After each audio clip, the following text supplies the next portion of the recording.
এরপরে তার হাত পা কাপড় দিকে ভিডিওতে তারা নিশ্চিত যে মারা গেছে।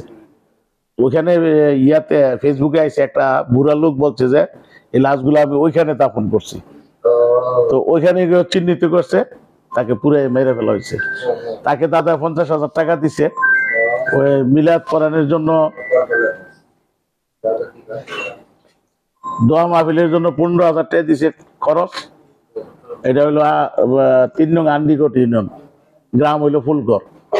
পাশাপাশি আরেকটা ছেলে চিটাঙ্গে গুলি লাগছিল, পেটে এদিক দিকে ওই দিক দিয়ে বাইরেছে, তাকেও চিকিৎসা করানো হইতেছে।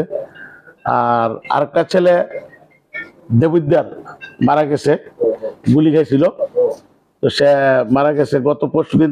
তারও দাফন করা হয়েছে মুরাদনগরে। এর আগে 5 জন গুলি খেয়ে মারা গেছে।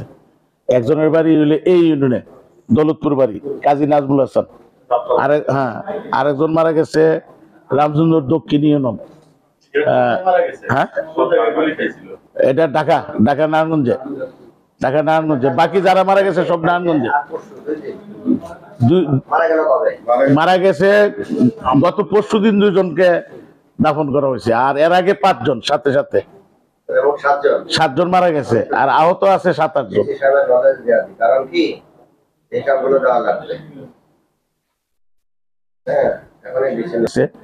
এরপর বলছে মাসে মাসে একটা টাকা দিব এদেরকে, এবং সবগুলো পরিবারই গরিব। জি, আমরা যে লিস্ট করলাম সেখানে মুরাদনগরের কয়জন আছে? মুরাদনগর